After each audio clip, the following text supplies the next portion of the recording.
Thank you for joining me, and welcome back to another episode of Fade In, a TV pilot podcast. I am your host, Michael, and we should really change the name of the show to Michael Reviews Amazon Shows, because that's about all I've done so far, and I'm not going to be breaking from the trend this week, because this week, as you probably discerned from the title of the episode, I'm going to be talking about The Marvelous Miss Maisel, a TV show that my parents have been telling me to watch since 2017, but that I haven't watched for no good reason. So I thought now was as good a time as any to give it a shot. I actually, for some reason, thought it was I knew it was about comedy, but I didn't think it was a sitcom. But then I was still surprised when I found out that it was like an hour-long drama format of episodes. I think I'm just an idiot.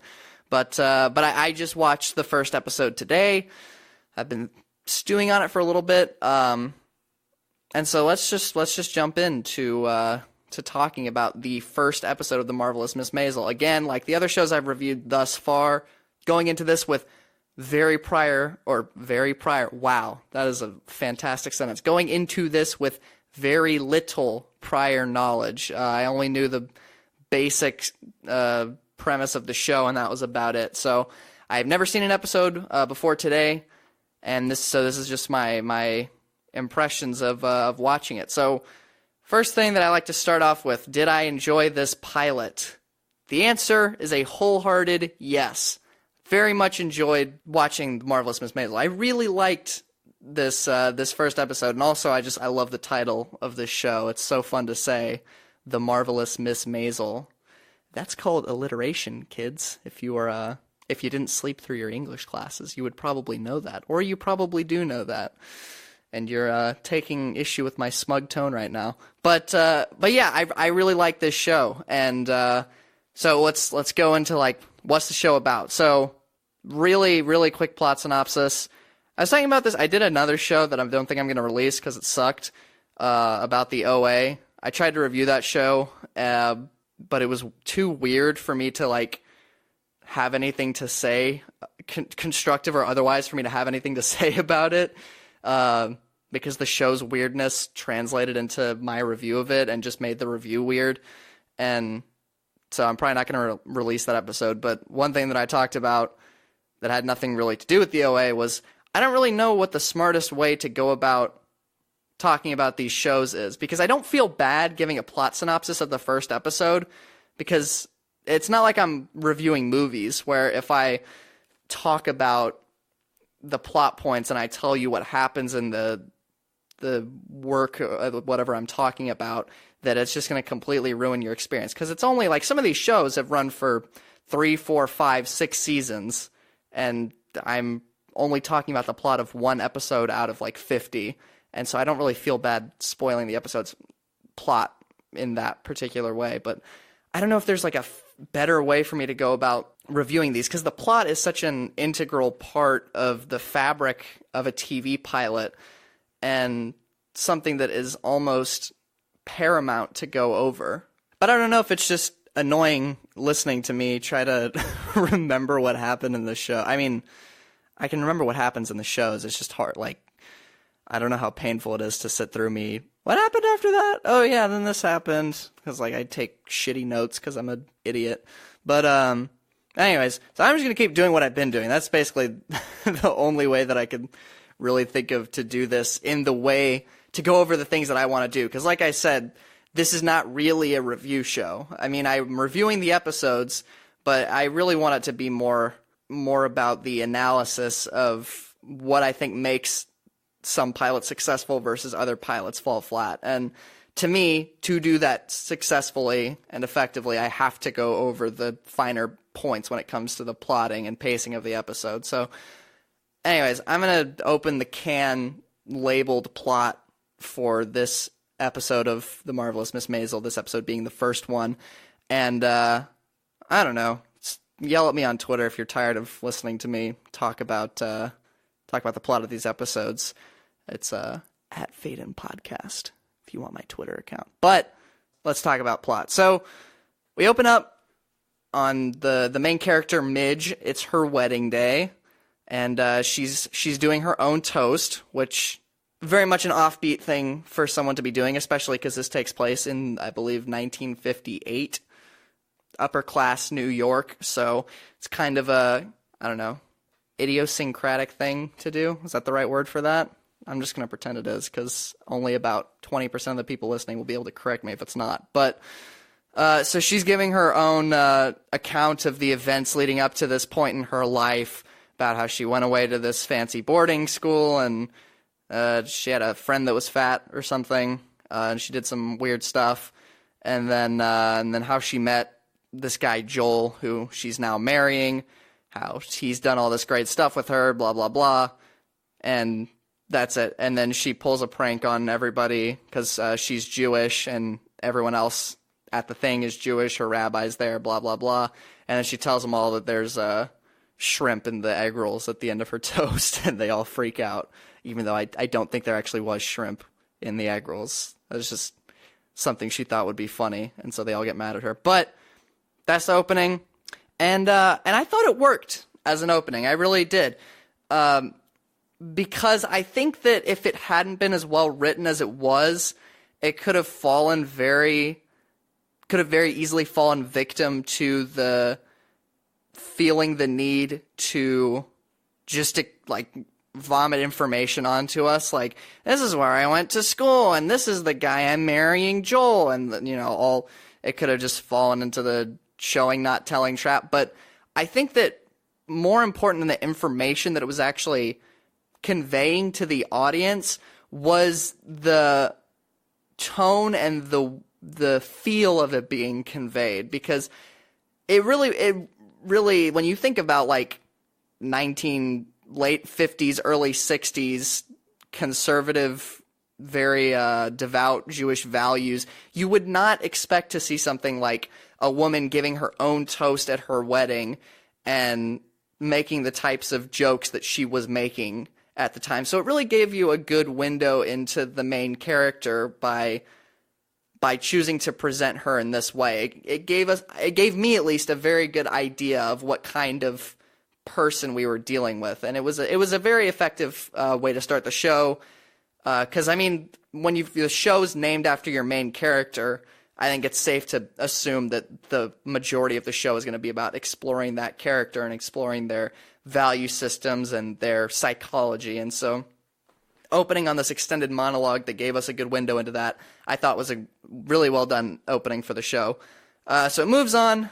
It's 4 years later. She's been married for 4 years, got a couple of kids. She picks up her husband from his cushy office job where he's a vice president of something that we are not aware of. And they're going to go perform his comedy. He's going to go do his comedy routine at this seedy comedy performance bar in downtown New York. And so she picks him up. They head down there. He finds out that the time slot that he's been given is 1:45 a.m., a bit later than he would like. He basically is complaining that the comedy bar is going to be pretty much empty by that time of night. And so what Midge has done is cook up a brisket to bring to the club's owner, because when she does that, he changes her husband Joel's time slot because she can bribe him with brisket. So they do that. He goes on stage. He does this act about like one of those madmen type guys trying to manage Abraham Lincoln's image, like if they'd had madmen types back in the 1860s, how, oh, you can't go outside without the hat. The hat's your brand, blah, blah, blah. You can imagine where it goes from there. And he does well. He does pretty well on the stage. Then they go back home, and the next day, go and pick up the kids. Midge's parents have been taking care of their kids. And it's at this point that she finds out that Joel's Abraham Lincoln act was stolen from a comedian whose name I really wish I could remember right now. I'm pretty sure it was someone that was famous in real life, and I'm totally blanking, even though I just watched the episode. So that's my bad. But basically, he's doing the thing word for word. And at first she thinks, it was actually kind of a funny moment of I guess dramatic irony is what you would call that. Because as soon as you, as a viewer, see the person on the TV doing the same act, you're like, oh, Joel stole it. The husband stole that act. But her first reaction is, oh my God, the guy on TV stole my husband's act, because she doesn't know that he didn't come up with it. And so she confronts him about it, and he's, of course, like, oh yeah, I mean, it's his act. You know, I'm copying it because that's what people do when they're starting out. They copy other people. That's just how you get into the industry. You know, and she believes him, although I don't think she really believes him. You know, she kind of sees through it, but is lying to herself as well, so she thinks that she believes it. But anyways, it's the next night, and a couple of their family friends are going to be there to watch his performance, but he wasn't able to get a time slot, so he can't go on until like after 1 a.m. or something. I mean, they're not specific, but that's what you're led to believe. And he just sort of gets shoved on the stage without time to mentally prepare. And he tries going off book because there was a whole thing about how his sweater had holes in it, and he was like freaking out about looking like a bum with holes in his sweater that he goes on stage with. And Midge suggests that he makes a few jokes about the holes in his sweater, and so he goes up and he's just like, and there are holes in my sweater, and I was talking to my wife, and it's painful to watch. They actually, and then he tries to segue that into his Lincoln material that's not his Lincoln material, that Bob Stanhope, I don't remember who it was, something like that. But, and he tries to segue that into his Lincoln material, and it's just painful to watch. People who are fans of The Office will probably love that part of the show, where it's just the visceral cringe moment of watching him just completely bomb in front of not just a bunch of strangers, but also a few of their family friends. And it's bad. And they get back to their swanky New York high-rise apartment, and then and Joel starts packing up a suitcase because he's leaving her. He's leaving Midge, and because partly because he bombed on stage, and he's afraid that his life is going to pass him by, and he's not the person he thought he wanted to be. And he was taking the stand-up thing a lot more seriously than Midge actually realized. She thought it was just a fun thing for them to do together. Like, she would help him work on his delivery and track how many people laughed at each of his jokes. And she thought it was just like a fun thing that they were doing together as a hobby. But it turns out that Joel wanted to be a stand-up comedian, like professionally, and she had no idea. And so he just drops it on her that he's leaving, and he's like packing a suitcase, and she's like, "That's my suitcase." And there's a great little interaction they have, and then he ends up leaving with her suitcase anyways, and leaving her with their 2 children to go because he's been banging his secretary, and well, not purely because of that, but that's part of it. And that part was very jarring as a viewer. They made a very subtle hint earlier on that he had been having an affair with his secretary, and like very subtle, like just she wouldn't make eye contact with Midge in one of the scenes. Which, I mean, I think I had previous knowledge. Like, I think I knew that he was cheating on her with the secretary. I think it was like one of the only things I did know about the show. But it was pretty open to it was pretty open to interpretation if you didn't know what was going on. So, and it was, the thing was, this was like one of the 2 things that I could see as maybe being sort of a hiccup in the show's pacing. But I'm going to give them a pass on this because I think it's meant to be jarring to the audience because it's jarring to Midge. Like, she just finds out all these things at once, and he just throws all this information at her that she wasn't aware of and then leaves. And for me, it was like, well, we didn't really get any hint that he was necessarily taking this more. I mean, we could tell he was taking it seriously because, you know, he's a guy, and guys are dumb and competitive and have to take everything seriously. But it still comes as a surprise when he's just like, "I'm leaving you," or just like, "Whoa, that seems like a 0 to 100 thing. Maybe like slow down a little bit." But he was not slowing down. I think a little bit more of a hint in the cracks of their relationship would have maybe gone a long way. Because I feel like, I don't know, I've never been abandoned by my husband before, so I'm not sure how much warning these things come with, but maybe you would feel completely blindsided by it. But I feel like, when something like that happens, there are usually some clues that it's going to happen. But like he bombed on stage one time, then bam, he was out of there. And like I said, I think it was a way of, if I'm being charitable because the rest of the show was so well written, and I mean, that part was well written too. It was just like sort of abrupt and out of nowhere.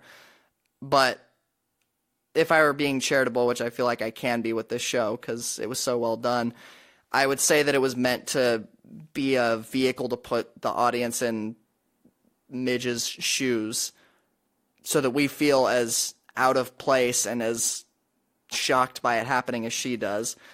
But again, it like drew me out for a second. I was just like, whoa, that was not hinted at all. That's really weird. And then I was kind of back in it. But so he leaves, which is bad.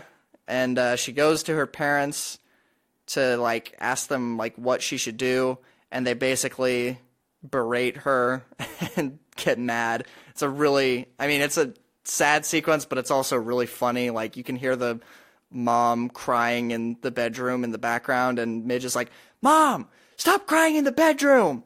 And then she walks out of the bedroom while Midge and her dad are arguing in the foreground, and then in the background you see the mom leave the bedroom and go across the hallway to like one of the bathrooms and keep crying. And she's like, "That is not an improvement," or something to that effect. And it was a really good scene. It was really funny, and it was really good at walking the line between being like giving some gravity to the situation, but also being funny at the same time. I think that's a super difficult tightrope to straddle, and so I'm always extra impressed when people do it very well, both in the actors and the writers, because it's very, very difficult to be funny, but I think it's probably even more difficult to be funny while you're also trying to convey something serious at the same time. But basically your parents are like, "This is your fault, you shouldn't have married him, or you should have done more to prevent him from leaving, blah, blah, blah." And so she's getting no help from them, essentially. They tell her to go try to get him back. She's not super big on that idea. And so right after this, she gets drunk and goes downtown in the subway in the pouring rain and to get her Pyrex, which is the cooking thing that she left the brisket in. She goes to get her Pyrex back from the comedy club with a bottle of wine in hand that she's been slowly drinking throughout the night.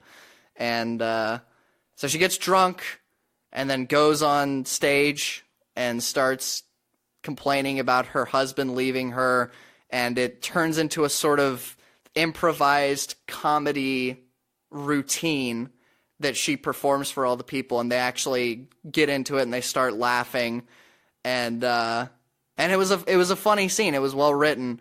And then at the end, because she's kind of wasted at this point, she shows the audience her tits and gets arrested. And then so that's, it wouldn't be a streaming service original if it didn't include nudity in the first episode. So we can check that particular box off.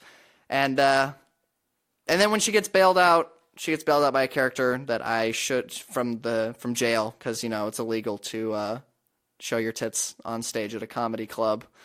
And some cops come down and arrest her and take her to the jail. And she gets bailed out by the grumpy old lady. I guess she's not that old. She's like in her 40s or 50s, but the grumpy lady that helps run the comedy club comes and bails her out because she saw her improvised act and thought it was really funny and thinks that she has real potential as a stand-up comic.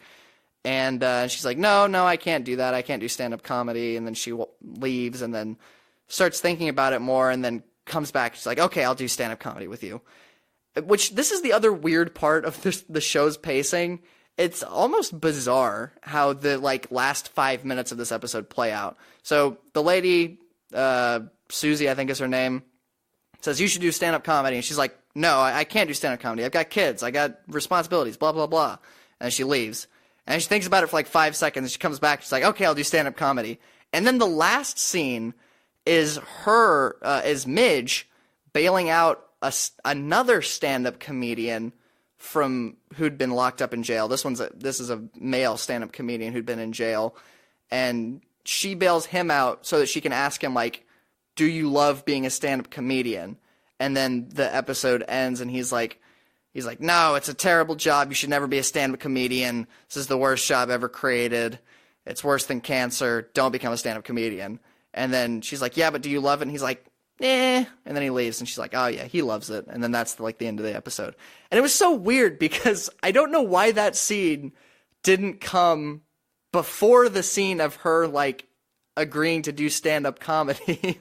It was so weird because she agrees to do the stand-up comedy and I'm like, okay, that's the end of the episode. Like we've been given the setup for the rest of the show. It's like, I'm going to do this stand-up comedy thing as a woman from a conservative Jewish background in 1950s New York. Like I can totally get behind that premise. Like, and they've just teed it up perfectly. And then there's like this last scene, which is not bad. There was nothing I didn't like about the scene, but it just felt so weird because she'd already agreed to do the stand-up comedy routine, like to work on it with this lady, Susie. Like she's already agreed to do that. And then this scene comes right at, like it honestly felt like the script, like it had been flipped in the script and then for some reason got edited that way to where that scene came after the others. It was so weird because like it would make way more sense to me if it was she refuses the call, if you want to be a Joseph Campbell pretentious douchebag about it. It was her refusing the call. So no, I can't do. She does the stand-up comedy act, gets bailed out of jail. No, I can't do the stand-up comedy. That's crazy talk. And then she finds this other comedian, and she's like, "Do you love doing stand-up comedy?" He's like, "Oh yeah, no, it sucks, or does it?" And then he leaves. And then she's like, "Okay, well that makes up my mind." And then she goes back to the lady Susie and's like, "Okay, I'll do my stand-up comedy end episode." To me, that makes like a million times more sense. And I'm totally nitpicking here is the thing. Like I'm 150% nitpicking right now because it was totally not a big deal. Did not affect my enjoyment of the episode whatsoever. It was just weird. Like I can't put it any better than that. It was just an absolutely bizarre storytelling choice or editing choice or whatever, whoever's choice it was. It was just odd to see. But, yeah, that was just, I was thinking about that more, and I was like, the end of the episode felt weird for some reason, and the more I thought about it, I was just like, yeah, that was weird. It was a weird ending. But, anyways, no complaints from me. Plotting and pacing, I give it a good rating. I don't know. I'm not going to do stars, because, that's dumb. But I already talked about it a little bit, world building, setting, New York, 1950s, very upper class Jewish living, and oh man, were these characters Jewish, which was great. I mean, it gave it a total sense of place, like because this wasn't just New York in the late 50s. It was like these people are Jewish as fuck in New York in the late 50s, and like there's a whole thing about the rabbi hasn't forgiven her for the little joke she made about there being shrimp in the food at her wedding and how there's like going to be a big dinner thing where they invite the rabbi back and he's finally accepted and so he's going to come eat food with them and basically it's like a big deal. And it was like little things like that because he doesn't even really make an appearance in the first episode, but you can tell that it's a big deal to them and it is a good grounding presence for the show. And like there was one part where Midge is with her friend and Midge is like measuring her different body parts, like measures both of her ankles, like how many inches around they are, and then measures her thigh and then measures her calf and like measures her waist and like does all these measurements on herself. and just mentions offhandedly that she's been doing this for like 10 years. And that was like one of those things that I'm like, wow, this really is like some 1950s housewife shit that you probably would not see much of these days. I mean, it was so weird to watch. And I think it was meant to be weird to watch stuff like that because it's totally not the way that, I mean, you know, there's still sexism and there's still expectations on women and all that shit. But if you saw somebody, like, found out that somebody had been measuring themselves in that way for the past 10 years, you'd think they were probably whacked out of their mind because it's just bizarre for any human being to do. But it was good in terms of, like, setting up the expectations of the era of, like, that's just, like, one of the things that you do. And one of the things you don't do is go on stage and talk about taboo topics like sex and, I don't know what else her stand-up is about.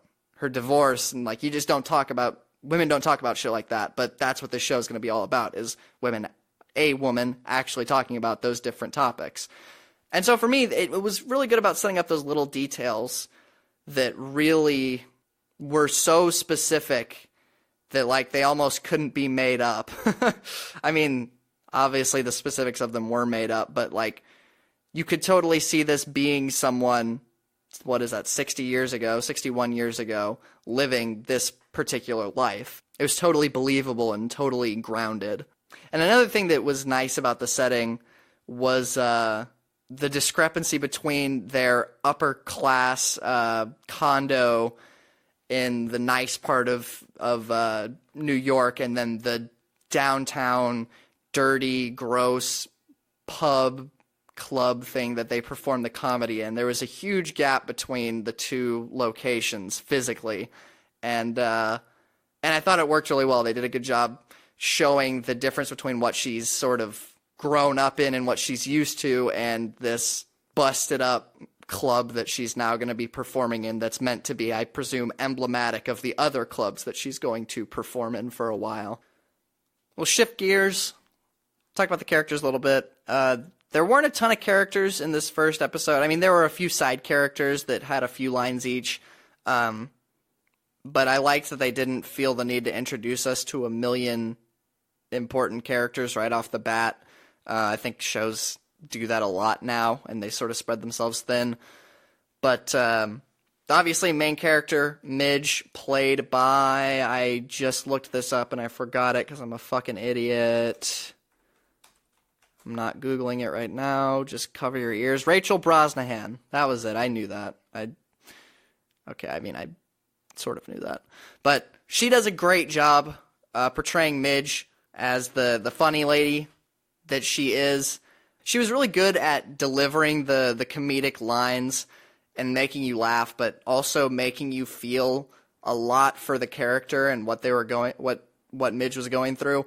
I really, really liked her performance in this first episode. I thought it was super strong, and the character was great, super engaging to watch, which, again, like I was talking about earlier, when you name the show after the main character, you almost have to have that level of charisma to carry the show forward, because this series is, from what I can tell, going to be almost entirely character-driven, which, I mean, yeah, all shows are, whatever, but I feel like because of the specificity of the setting, the type of person that would succeed, and not only succeed, but would even want to succeed under these circumstances of being one of the only, presumably, women in stand-up comedy in an extremely conservative period in history, you have to have such a strong will and strong conviction to even try to do that. Because, I mean, shit, being a stand-up comedian of either gender is so hard now. I mean, you can only imagine how hard it was 60 years ago. And so that level of conviction, you have to have a charismatic lead if you're going to pull that off. And I think they did a great job pulling that off here. And one thing that I think really aided in that depiction was watching the way that she dealt with Joel leaving her. Because I think it would have been too easy for them to let her collapse in on herself to the point where it's like, okay, I get it, you're sad, but they didn't let her just wallow in that. Like, she goes to her parents like, what do I do? And her mom is the one freaking out. She's like, Mom, get your shit together. And the mom's like, did he leave you because you were using words like that in front of him? But she's not just like, oh, my life is ruined now. What am I going to do? It's like, okay, I need to fix this. What do I do, Mom and Dad? And they offer advice that's no help whatsoever. And so she goes on a drunken tirade at a dirty bar. And it was good to see her hit such a low point in the first episode and deal with it. I don't know if I would say showing your tits to like 30 random strangers is necessarily the most constructive way to deal with your pain, but it's at least entertaining to watch compared to I'm sad now and I'm just gonna cry, which a lot of people and a lot of characters would have reacted that way. And it's not even that that's like a reaction that's completely like out of the question or ridiculous. It's just more, wouldn't be the type of character that would react that way is not the type of character that would succeed under the circumstances that the show has set up. And I liked the consistency there. I liked that the character felt very tailor-made for the world that they inhabit. It does not feel like, and I don't want to be that guy, said every person who has absolutely no problem being that guy. But this was not, generic, strong female lead number 37. This was a character that felt absolutely tailor-made to the show that they were going to be in, and I would not have had her casting or her writing be done any other way. I thought it was absolutely fantastic to fit the world that they are trying to create and trying to build, and also the stakes that they're setting up and trying to build and trying to raise. It's the kind of character that feels like it would probably work in some other contexts and would still, because she's sort of fun to watch, she's got a lot of, I think the kids would call it spunk, perhaps. But I think it was a case of just fantastic synergy between the setting and the premise and the main character. And I really, really liked it. Of all the 3 shows that I've reviewed on the podcast thus far, Midge Maisel is definitely my favorite character out of any of those 3 shows. I really, really liked watching her. The only other characters that were really significant in the pilot were her husband, Joel, who it's kind of funny because we discover I have no idea whether he's going to be in the other episodes or not. I assume he's going to come back at some point. He is the father of their children. So, I mean, I don't know. Maybe he'll stay gone. I would be surprised if he never made a comeback. Maybe not in the first season, but I know there are 3 seasons now, so I assume I'll see him again at some point. But it's funny because the show really sets him up as a good foil for Midge, because he's kind of a loser. He works a desk job that he hates, even though I think it pays a lot of money, or at least we're led to believe it pays a lot of money. He says he wants to be great and wants to be a stand-up comedian. In his last talk with Midge, he's like, this is serious for me, this is my dream, I'm blah, blah, blah. And yet he says that, but at the same time he's stealing material, so it's hard for us to empathize with his ambition at all. I mean, if you want to be a stand-up comedian and you're just not very good, which we're sort of is the implication when we're watching him, is that he does not have what it takes to actually succeed in that career path, but that he wants to do it anyways, but that it doesn't seem like he's got the talent or the work ethic to actually make it work. And that could actually have worked. He could have worked as a sympathetic character if it was like, because there's nothing quite as sad as watching somebody who really, really wants something, but is just never going to be good enough at it to achieve it. But that's not what Joel is. Joel is just kind of a loser in all senses of the word. He doesn't feel any sense of responsibility to his family or his children, only to himself, which is, bad when you've got 2 kids and a wife that all depend on you. Not super cool. You kind of gotta think of other people at that point. And the other thing is that we sort of come away from watching him like, this guy will never make it. He steals jokes. He's not that good. He doesn't really have any, like, he even talks about, he's like, yeah, I tried writing jokes, but he clearly didn't. And he was it was kind of odd seeing him as the foil for Midge, where she's sort of naturally funny. She had like a little notebook that she would write down funny ideas in, whereas he had nothing of the sort. And even without a written act, she was able to go up and make people laugh a lot harder than he ever was with a professional comedian's stolen material. And I thought it was an interesting commentary on who makes it in those types of industries as a whole. And, you know, what it means to achieve greatness and what it means to, you know, live out your dreams. And what it means to delude yourself on what your dreams actually are. Because if you're really serious about stand-up comedy and that's just what you love to do, you didn't just love the idea of it, to me it seems like the kind of thing that you would somebody would have to stop you from writing your own jokes. Because you'd just be getting joke ideas in your head all the time, and you'd have to write them down, and you'd have to try them out in front of people. And it just feels like he does not have what it takes to succeed. And then where Midge appears to be strong-willed and resilient and try to solve problems, the second that Joel goes out and bombs on stage because he fucks up his material and tries to go sort of off the cuff, as it were, and he can't do it and he bombs. As soon as that happens, he's like, he just completely falls apart. He's like, I'm leaving you. By the way, I'm sleeping with my secretary and I'm taking your suitcase. Bye. And it's just like, whoa, buddy, you got to learn how to take some rejection in this industry, because I feel like that's a thing that we are going to be subject to a lot of, is Midge Maisel facing rejection. Because if you know even anything about stand-up comedy, you'll know that those guys have to face a lot, or gals, you know, would be ironic to discriminate based on gender when talking about this show.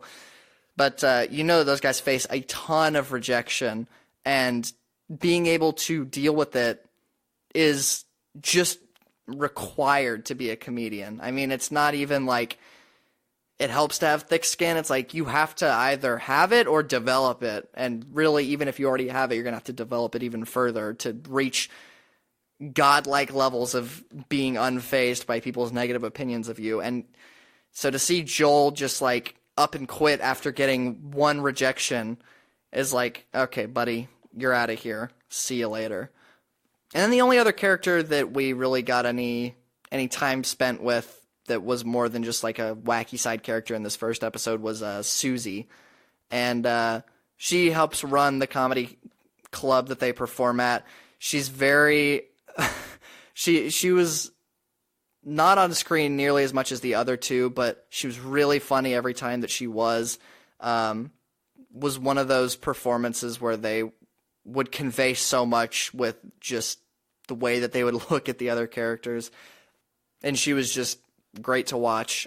We didn't get a ton of inside information on her in this episode, other than when she bailed Midge out after watching her performance and thought that she was really funny and actually has what it takes to make it in this industry. So she gave a great performance. That actress, who is named Alex Borstein, that is the name that I just looked up on IMDb, because it doesn't show up on Google for some reason. You get every other cast member listed on Google except for her, for some reason, even though she's second on the IMDb series cast list. So I'm confused. But that actress, I am not familiar with her from anything else. She does a great job in the show, though, and I think that she and Rachel Brosnahan have a great dynamic together, and they had really good screen chemistry. So I'm looking forward to seeing more of her and sort of learning more about her background, because she sort of echoed a similar sentiment to Joel with, like, you know, I can't die not knowing that nobody knew or cared who I was. Like, I want to leave some sort of legacy behind. And I think it's an interesting commentary on the time period, especially because I feel like the 60s, 50s and 60s post-war, was when everybody really started getting ejected out to the suburbs and things started getting a lot more commodified in the country, and people started feeling like their life choices were beginning to be dictated a lot more by factors outside of their control. And, you would grow up, go to college, get a house, and have a couple kids with a wife that you met when you were 20, and that was just like the life that you lived. And so I think that all the characters in the show, in some way or another, are sort of pushing back and rebelling against those types of expectations on them. And it's interesting to see how some of them are able to channel that positively, and some of them channel it not so positively, like leaving your wife and children behind. Not a positive channeling of that emotion. But that sort of existential anxiety that I think a lot of people still have today to some extent is a sort of interesting psychological backdrop for the show and for all of its characters. But, strong performances all around. Side characters, didn't really talk about them. Her parents, Midge's parents, were especially funny. I really liked watching them. And there were a bunch of other people that got one or two lines that were funny. So thought they did a great job on the characters. And I think that's about all that I really have to say about the Marvelous Miss Maisel pilot episode. Overall, like I said at the beginning, I really enjoyed this one. Definitely going to watch the rest of the show either this week or another time. Not that you guys give a shit, because I'm probably not going to talk about it when I watch it. But I don't know. Definitely gets the happy music at the end. I think the difference between the happy music and the sad music, whether I liked it or not, or disliked it, is probably the single funniest thing that I've ever come up with, which is kind of sad when I say it out loud like that. Really makes me question my life decisions. But that being said, Marvelous Miss Maisel. Marvelous Miss Maisel. I said that like a fucking idiot. Marvelous Miss Maisel absolutely gets the happy music. It was a great show. I really liked it. I am looking forward to watching the rest of it. I think they won a bunch of Emmys or something, so, it's got to be good if it wins Emmys, right? And that's all I got. Follow me on Twitter, @FadeInPodcast. Follow me on Instagram, @FadeInPod. My website is www, that stands for World Wide Web, .fadeinpodcast.com. You can go listen to all the episodes there. I might also do some blog posting there. If there's anything that I want to cover that I didn't feel like either warranted a full episode or that doesn't really fit the format of the show super well, I'll put all that stuff there. And my email is fadeinpodcast@gmail.com if you have anything that's longer than a tweet that you want to send me. But thank you guys so much for listening. I really appreciate it. And I hope you tune in next week when I am hopefully watching something that is not on Amazon because, I assume some of you don't have Amazon Prime. Trying to stick it to Jeff Bezos. I get it. I mean, I love Amazon, but, I get it if you don't. So, thanks for listening. I'll catch you guys next week.